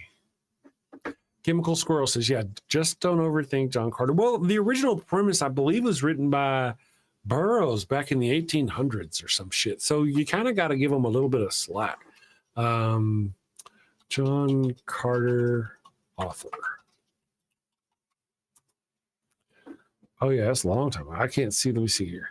Oh, Edgar Rice Burroughs, born in 1875 and died in 1950. So you got to cut him a little bit of slack. No, you're right. You're absolutely right. It's a fun ride as long as you just don't put too much brain into it. Brain, what is brain? Author of Tarzan. Really? I didn't know that. Interesting.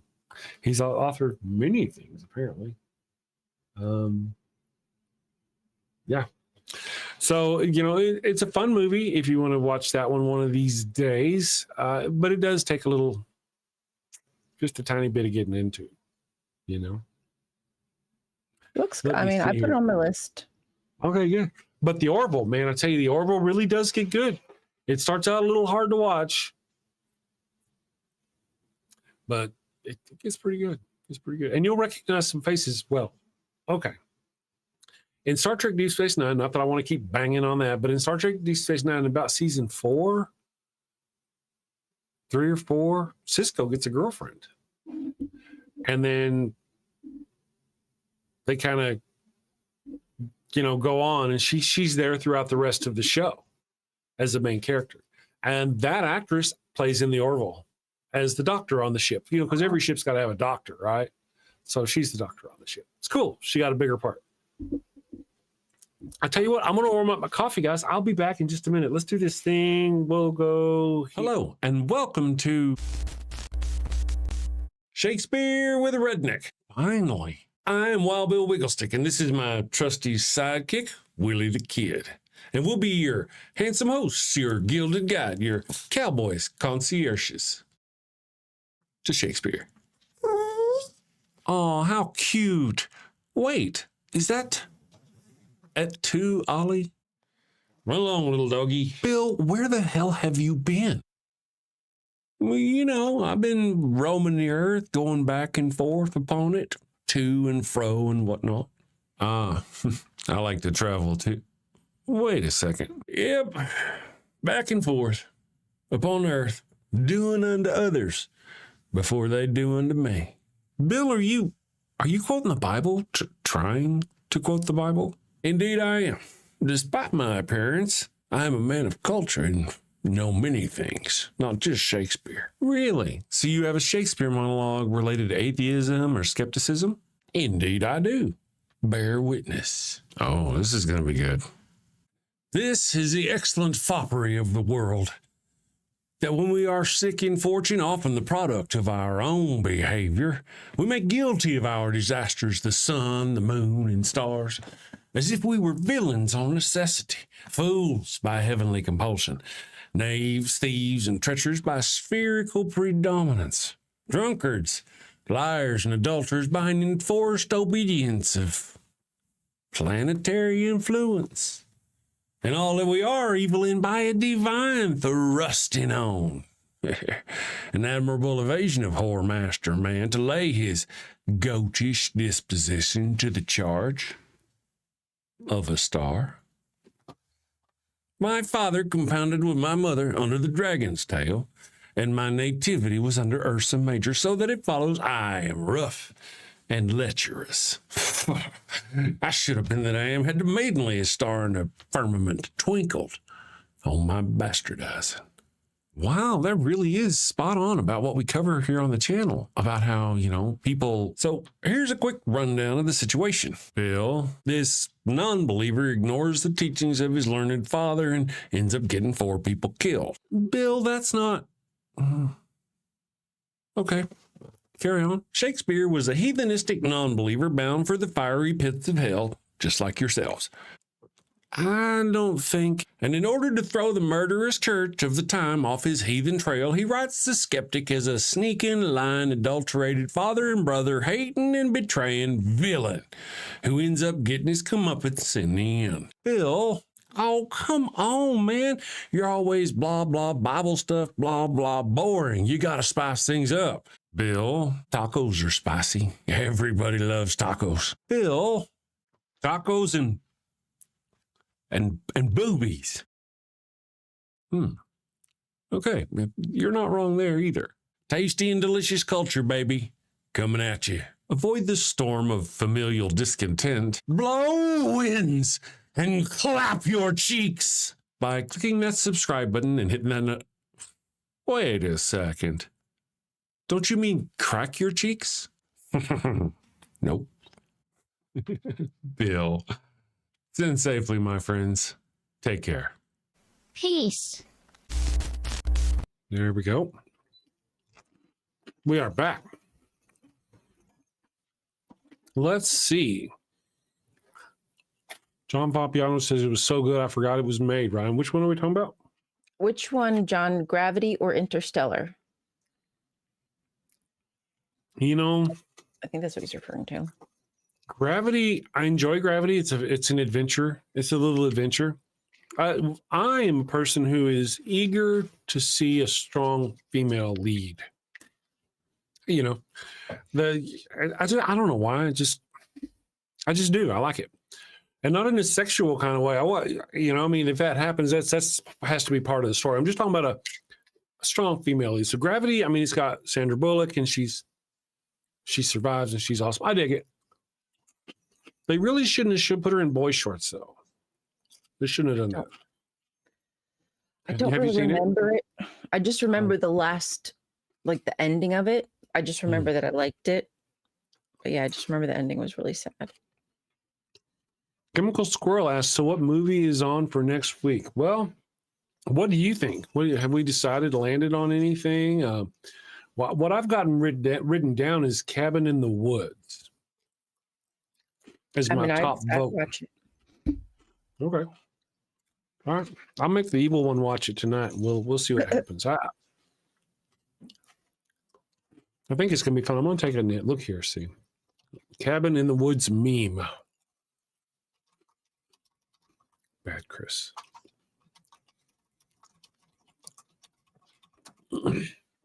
Yeah, you'll see when you look up the Cabin in the Woods meme, you'll see the whiteboard. You've probably seen it on Facebook, didn't know what it was. Yeah, maybe. So I think we're going to go with that. Now, other people mentioned Gravity. Now, Gravity was fun. Howard the Duck was fun when I was 14. I tried to give it a rewatch not long back. That was hard. It didn't age well. It really didn't age well. I have to say, though, I don't remember the actress in it who when I was 14, I thought she was just stupid hot. Especially so when you see her crawling around in her panties. I can't remember her name right off. But anyway, she was still hot when I watched it again. I was like, oh yeah, that's still true. The rest of the movie kind of sucked. Let's see, Poor Things. Roger Rabbit. You know, Roger Rabbit's a fun ride. Yeah, I liked Roger Rabbit. That was a classic. It was sad that he died. Let's see, he passed away. Who done died? The actor who played the investigator. Detective or whatever. Oh, okay. Yeah. Lee Thompson, yes. Oh my goodness, she was so hot when we were young. When I was a kid, you actually would probably recognize her. She's been around. She's working now. Lee Thompson. Let me look at her. Look her up real quick. Man, there were just some from our youth, you know, who were so impactful. Let's go here. Paste. That's not what. Damn thing. Oh yeah. Cool. Give me a black guy. How do I spell it? L-E-E or L-E-A? Oh, L-E-A. That's probably Leah Thompson. Oh, yeah. I know who she is. She's been in a lot of stuff. Yeah. Recently, she's been in some sci-fi. Let me look her up here. Yeah, she's been in something. Let's see here.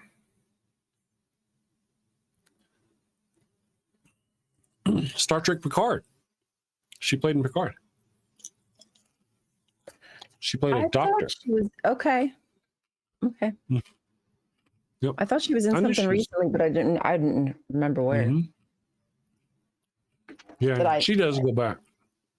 Howard the Duck. Not to be crude, but there was a spank bank there situation with Miss Leah. For those in the audience who know, there's a scene where she's wearing just pink panties and the short little top. You never get to see her naked or anything, but it's very sexy to a 14-year-old or whatever. Right. Yeah, of course. Chemical Squirrel asks, Chris, do you keep track of all the suggestions? What I do is I actually keep track of some suggestions I may watch, whether we cover them here on the show or not, because we only cover one on the show. So I may watch these other shows that you guys recommend and enjoy them and just not talk about them because, you know, we didn't do it as part of the show. One of the things is because so many people put in a lot of recommendations here. Some of them I'm seeing, you know, much appreciated the idea of, for example, Howard the Duck, but no, you know, I don't want to put my, you know, 2 hour, you know, that kind of thing. But I like the idea. Red Dawn. Was Leah Thompson in Red Dawn too? Huh. I think she was. The first Red Dawn. Yeah. Yeah, the first Red Dawn. Oh my goodness. That's right. I forgot about that. Helen says, now you guys know that after the show, it's going to pop you over to Ember's show. I don't know what Ember's talking about, but it's always good. And then this is, Helen's got a stream tonight. So go over there and join Helen's stream. Is there a link in the chat? Oh, I could probably get one up right quickly. If somebody will provide a link in the chat, I'll pin it for the rest of the show. Oh, you know what? She did put it in the super chat. That's right. Oh. Let me look. Let me find it there then. Right quick. I done forgot. Live chat up at the top. Fan funding. Stop it, you dumb jerk. Sorry, not you. Free thinkers. There it is. I got it. Okay. Awesome. Oh, hey, let me put this. Can I do that? I'll go here. Don't put her in timeout. That'd be rude. Well, she offended my senses, my sensibilities. All right, hold on. Let's see if I got this guy. Sorry for the distraction. So this is for tonight, for Helen's 1-year channel anniversary. And I'm going to pin that up at the top. So if you get the opportunity, go over there and mark the alert me button on that one. But again, right after this show, it's going to pop us over to the thing. I'm snacking on the cereal things. the sweet, like a graham cracker kind of crap. Mm. And I'm not sharing with the dogs. It's very sad because I want to, but I know if I do, their fangs are going to go bad, right? Yeah. Yeah. Yeah. We brought Pickle's teeth now at night. Oh, really? Really? Yeah, she's letting us. She doesn't even mind anymore. At first, she wasn't so happy with it, but now she knows she gets a treat for it. So, y'all. Okay. Tell us how that works. So it's like it's almost like a triangular-ish kind of without. No, what do they call with the top chopped off of the triangle? But anyway, it's a really big toothbrush, and it's like special dog toothpaste. I don't know what the flavor is. But probably cat. Dog toothpaste. Yeah, it might be cat, and or small dog. Just kidding. And we give her a little treat beforehand, so then she knows she's going to get her teeth brushed, and she's fine with it. That's awesome. I mean, she's like, oh yeah. As he's doing, she can't stop when you're doing. I'm sure they've got like weird flavors they like or something. Actually, I thought I saw Bill Castle in the chat. Hello, Bill Castle. Thank you for joining us. We're just having a lazy day, Sci-Fi Friday, chilling out. We were talking about Stargate and all that business occasionally. And let me ask you, just because it's on my brain, who do you have a favorite Stargate character? Which series do you like best? And do you have a favorite character? If you were to go down on an island and you could only choose one of those series to jump out of the airplane with. Eek. Well, I guess I'll just say SG-1 for now, really, because I do enjoy Atlantis, but I don't know yet. I'm not sure yet. But anyway, I picked Teal'c because just of course Teal'c. Oh yeah, Teal'c is cool. He's a big attraction. I mean, he can wield that, and pretty good. Yeah. And he's all muscledy. Did you know that he and Richard Dean Anderson kind of go back? I think you may have told me, but I don't remember.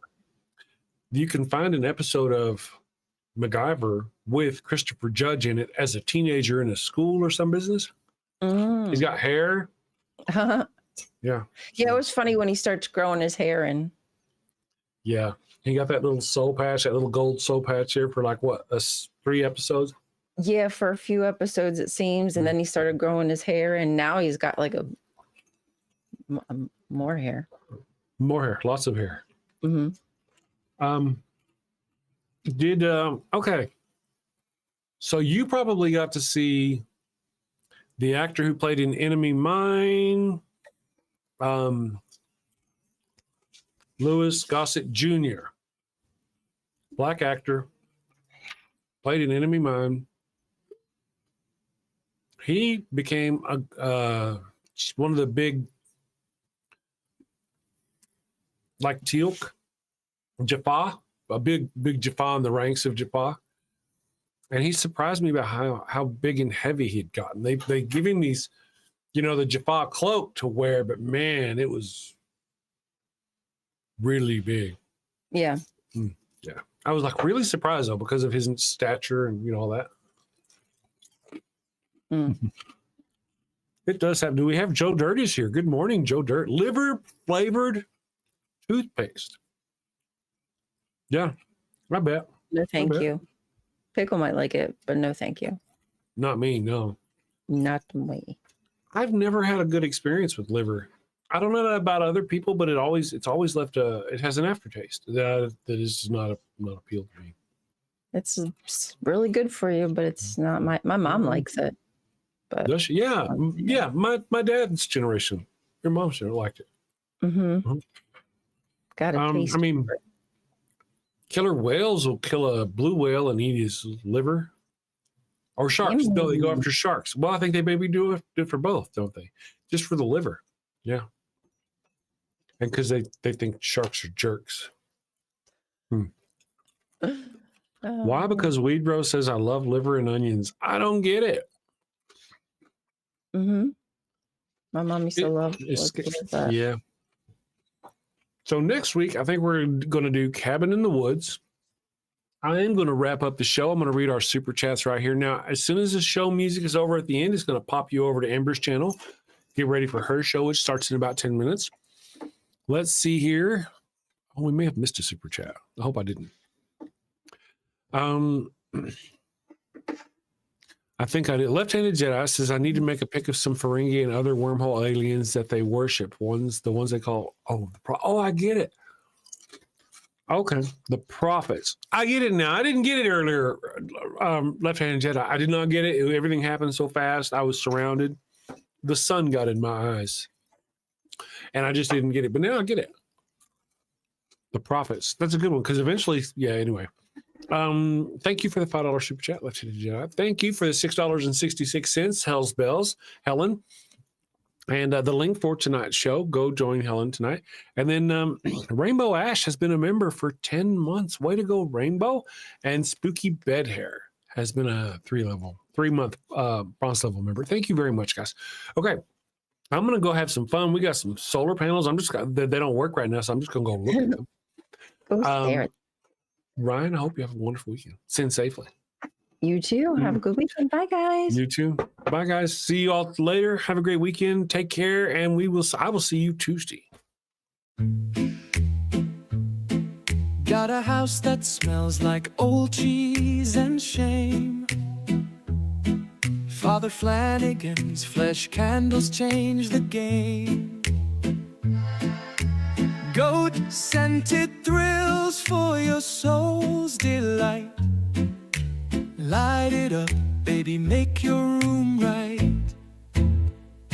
When you've sinned and need to atone, light a candle and avoid the stone. Smell the goat in a holy zone. Father Flanagan, here to set the tone. Confession booths, busy, no need to stress.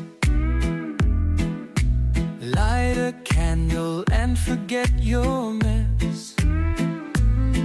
Gross odors vanish like sins in the wind. With each wick, guess who's your new best friend?